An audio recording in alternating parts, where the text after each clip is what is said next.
the owner and founder of a wellness cooperative known as Gateway Wellness Associates here in St. Louis, Missouri. She also owns a group private practice called St. Louis DBT, specializing in helping suicidal and self-injurious people. She was a professor at Washington University's Brown School of Social Work for 10 years, teaching courses in cognitive behavioral therapy. And Casey, I'm so glad you are here with us today. Welcome. Thank you, Amanda, for having me. Absolutely. It's a pleasure to have you. And I really, we are, as we record this episode, sitting here amid a crisis unlike the world has experienced, especially in our modern times. The coronavirus pandemic is sweeping the nation. And in your line of work, dealing with people who are experiencing anxiety, depression, suicidal ideation, I just think that my heart goes out to you, and I'm just amazed at the work that you do. First off, just in awe of it every day, but especially during this time. How does something like this change the way that you're doing your work? Well, these are truly, truly interesting times that we are living in. We are preparing for the worst and yet also seeing the best in people as they're navigating some incredible amounts of uncertainty. And I think that as a group, as a community of wellness professionals, I think a lot of us are kind of hunkering down for what this is going to look like in a couple of weeks, a couple of months, as people, the novelty of being online all the time or being at home wears off, and the isolation truly, truly gets to settle in.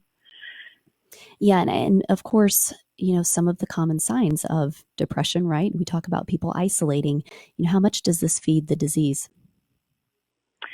So much so. I know you and I have talked about depression and anxiety and suicidality, and I think isolation feeds those animals in different ways. It's kind of like having a cat, a dog, and a fish in the house. They all eat different things, but one of the things that feeds them all is isolation. And depression is fed by isolation, because depression is one of those animals that wants isolation. It encourages us to sleep, to hibernate, to pull away socially. And here we are sort of in this society where everybody is physically having to pull away socially. But then there's also this component of being online and connecting, and people who are depressed and feeling the full brunt of this isolation may not have the social wherewithal or already have the social components in their lives that they can reach out to. So they're even more isolated. Whereas with anxiety, isolation fuels anxiety because we're sort of stuck in this bubble with all of our own thoughts and anxieties churning around, and we don't have contact with other people to distract us from our own brains. So isolation feeds anxiety in a slightly different way. Absolutely. I am experiencing that myself. Yeah, and I think a lot of us can relate to that. So, all right, we've got this situation going on. What are some of the things that you're telling people to do? As a mental health professional, someone that deals in this all the time and really, tries to encourage people to break patterns of isolation. When you're given this kind of situation, what kind of advice can you give people to go ahead and continue connecting and reaching out? Well, emotions are complex things. And so when it comes to feeling a certain way, so let's take depressed for an example. When we feel depressed, there are physical components of that. So we feel the sensations of heaviness and lethargy and crying spells, like this just urge comes over us to just cry and crumple. We might be more tired. We might be more agitated and more likely to just kind of bite the head off of folks that are around us. So again, we have those urges isolate and the actions that follow that. So what I tell folks is a lot of times they get the advice to, oh, you need to think more positively. Well, that's dang near impossible right now. And so we're asking folks that are sad to, think more positively. Think about the silver lining. But we forget that the cloud is just as important as the silver lining. So I'm telling folks, be willing to talk about how you're feeling, but also be willing to do some different things, to create routines, to get outside, to exercise in different ways. Change what you can. If you can't change your thoughts, change your body, even in small little ways. It will improve all of the other aspects of the emotion. And I think that's incredible advice. Another question that I have for you, in a time where the only real way that we can connect with people is through technology, how authentic can that connection be, and what are some of the pitfalls that people might be experiencing as they attempt to try and reach out and connect through tech? Well, I am the daughter of a man who has always had tech difficulties, and he is. I see the struggles that he goes through, and it makes me sad and concerned for folks who have gotten this far and they're not tech savvy, or they're even tech phobic. My dad is quite tech phobic, and I think it's hard for him. He has depression, and he also can see that people are connecting, and he's unable to. And he's a very interactive, outgoing guy normally when he's not depressed. So I would say for folks like that, if you're not feeling comfortable with technology, don't stay on a screen the whole day. TV is not going to be your savior. Go outside, sit on the porch. People are out. People are out in droves, more than I've ever seen. Just keep your 6 feet of distance, and don't be afraid to smile. We can't catch the virus by smiling or waving at one another. See a lot of people walking around with their eyes diverted down, as though the enemy walks among us. I've noticed that too. I went for a walk the last couple of days. I've gotten out and taken my dog for a walk, which, shame on me. I should do that every day. That shouldn't be just now, right? I know. My dog's exhausted right now. Yeah, no, but it is interesting, right? There's this tendency for people to not engage right now. And yeah, to look down or to move. And of course we should be keeping that 6 feet distance, but really dramatically move to the side and look down as they do it. And I'm just maintaining eye contact and smiling. I'm still stepping over my few feet as well. But I think that there's something really powerful in maintaining that eye contact and smiling and just letting people know, hey, I'm here. You're here. I'm here. Yeah. We're okay. Mm-hmm. Yeah. Yeah, totally. Yeah. So I think, there are some differences in tech that are scary for some folks, and other folks, they're just not even seeing much of a difference. My kids, I don't think they see much of a difference right now. They love tech. They're used to it. I'm just trying to encourage them to actually do more games that are interactive with their friends. My daughter's doing Roblox now, Roblox. And it's kind of like a kid's Sims, where her and her friends can create houses and towns and theme parks, and they can talk and chat. So they're still getting that interaction, and they're apparently learning coding or something at the same time. Right. Yeah. So I would say use this opportunity to learn new things and get comfortable with tech. Yeah, I think it's a great opportunity for all of us to find new ways to connect. I know you and I were on a call earlier today for wellness professionals, you and a lovely person from Acadia Treatment Centers, correct? Jessica Torrey. Yes, Jessica Torrey. Yeah, Torrey. We were all together earlier and doing a Zoom call with mental health and wellness professionals. And I think that a lot of people are finding ways like that. I'm even seeing virtual happy hours pop up, really making extra effort to try and connect with each other online. And I'm also getting a lot of calls from friends and family that I haven't heard from in a while. They're just reaching out to say hi. And I've been sending texts and sending messages and just say, how are you holding up? Like, how are you doing? And just touching base and checking in. And I think that can make all the difference in the world. One other thing I wanted to talk about with regard to tech and get your opinion on, your input and insights regarding social media. I think a lot of people are turning to social media to connect more, and they're spending more time on social media. And for people with depression or anxiety, of course, we can get caught into comparison traps, and all kinds of other things can maybe go awry with social media. What are your thoughts on social media in general, and especially during this time? I have found that with my clients, and I've actually talked to quite a few of them about this, what social media platforms are you using? What impact does it have on your anxiety?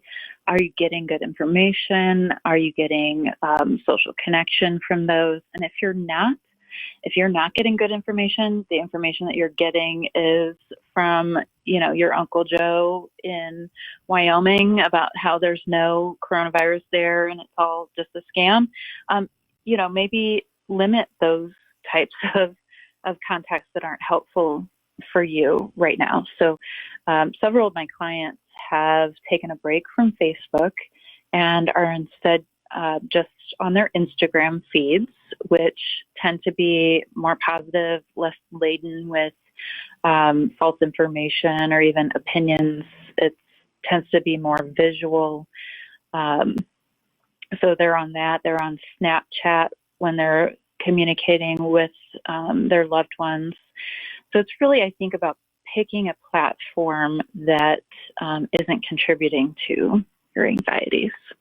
I think that's great advice. And, I want to also talk about, I'm going to segue into a little bit of a heavier subject and subject that you deal with frequently. And first I want to say, I want to get the terminology around this subject matter right, and honor it. So when we talk about, you deal a lot in dialectical behavioral therapy. Is that correct? Did I say that right? Yes, thank you. My mother still tells people I do diabolical behavior therapy, so that's not right. Which is totally different. Dr. Evil, you are not. No. So yeah, none of that. So dialectical behavioral therapy, and you deal a lot with patients who have what's termed suicidal ideation. Is that the correct terminology? Yes, that is. We are kind of moving away from the terminology of talking about suicide as one thing, especially talking about it as committing suicide. Committing has this connotation of criminality, and we don't say that people commit cancer. So we try to get away from that. So we talk a lot in terms of the act of suicide, the urges of suicide, and the thoughts of suicide. And by talking about those three things as different things, it also helps us as a society to separate those. And why that's important is because we have a tendency as a society that when we hear people talk about wanting to give up or give in, we immediately assume that they have a plan to do that and that they are a danger to themselves. So that makes it less likely that people are actually going to talk about the thoughts and the feelings and the things that are going on with them. So I'm trying to decrease the stigma and recognize that thoughts are different from urges, which are different from actions. How do you work to support? I don't even know where to start with that topic. It tugs at my heart so much. How do you work to support people who are dealing with suicidal ideation and in these various stages? We often tell them and start off by letting them know that as a DBT therapist, my last resort is hospitalization, and that goes doubly right now. The last healthy place, the least healthy place to be right now is in an ER. not only is it going to be physically unsafe as there's exposure potentially to virus, but it's you're probably not going to get seen for about 10 to 24 hours, the way that people are stacking up in our ERs. So, but even without what's going on right now, our last resort is hospitalization. We don't particularly find it helpful. There are no studies that demonstrate that hospitalization is particularly helpful. The only times when I hospitalize is if somebody has taken action and we need to get them physically stable, or if there's a psychotic episode going along with it, or if there's a need for a medication change immediately. But otherwise, I let people know it's a safe place here for you to talk about those thoughts and feelings. And I might be concerned for you, but I'm not going to get scared about that, because people can have thoughts and not follow through with those. So that's where we start. Okay. And during this time of crisis, what are you saying to your patients? What are you saying to their support system, their loved ones in their network, to help them to cope with and deal with this time of crisis? We really try to bring in their network as much as possible, because oftentimes folks that are suicidal need some validation of the extreme levels of feeling that they're having. We have a lot of family members who say, well, I don't want to talk to them about it because I don't want to encourage that, or I don't want them to, the more they talk about it, the more they're going to think about it. And that's rarely true. What we've found is that when a person is allowed to talk about it, those feelings tend to subside. They feel heard. They don't feel alone in it. And we talked earlier about isolation. People can be around other people and still feel isolated if they can't share their true thoughts and feelings. So if you suspect somebody that you love is feeling suicidal or thinking about ending their life, let them know that that that's something they're considering and that they can talk about it. Now, that said, I think all things should be in moderation. So if they've been going on for 20, 30 minutes talking about it, might be a good time to try to distract, try to get the conversation going in a different direction, talking about things to live for, even talking about just random things that you're reading about, or getting their minds off of it for a bit. But don't be afraid to, at the end of that conversation, to circle back to it and say, you know what, at the beginning of our conversation, you were feeling like ending your life. How do you feel now that we've connected, now that we've had this chat? You're not reintroducing something to them. It's there. Whether you are hearing it or not, it's already there. So you're just saying, hey, I know it's there. And you're modeling for them that they can actually take a break from those thoughts. And by doing so, you can highlight that, hey, maybe when we started this conversation, you were at a 9 on a 1 to 10 scale of being suicidal. But now that we've had this chat, you're at a 6. So how do you explain that? Distraction helps. Connection helps. Let's do more of that. That makes all kinds of sense. And, I think you touched on something there where you were saying, you're not putting these ideas in their head. You're not bringing them back to them, making them think about it more. How much do you hear from, or how often do you hear from caregivers to people who are dealing with suicidal ideation, that they feel responsible, or they feel like, that they can't have that conversation because then it's going to remind them, and then that might, are they're afraid that they're fueling or feeding it. And how do you ease their mind? Some of what you just said helps, but I feel like that's just such a weight to bear. Mm-hmm. I tell my folks, our families and supporters, that I think we give ourselves a little too much credit when it comes to our ability to influence our loved ones. So on one hand, you talking about it, you bringing it up, you saying, hey, I'm concerned about you. Hey, I've heard, you posted a poem and I hear some suicidal ideation in there. I just want to check in on you. Like, you bringing it up does not have the power to put that in their minds. It is already there. What your power is in partnership. You have a power in partnership to be able to say, hey, we are all going through some stuff right now. We are all stressed out to the max. You're not alone. And that's what people really need to hear. I think as caretakers and loved ones, we also have this sense of that people who are considering suicide are selfish, that they're not thinking of other people. They're not going to want to reach out to other people. And that's just typically really untrue. When people are considering suicide, it often is that they're thinking about other people. But what they're thinking is, I'm too much of a burden on my loved ones.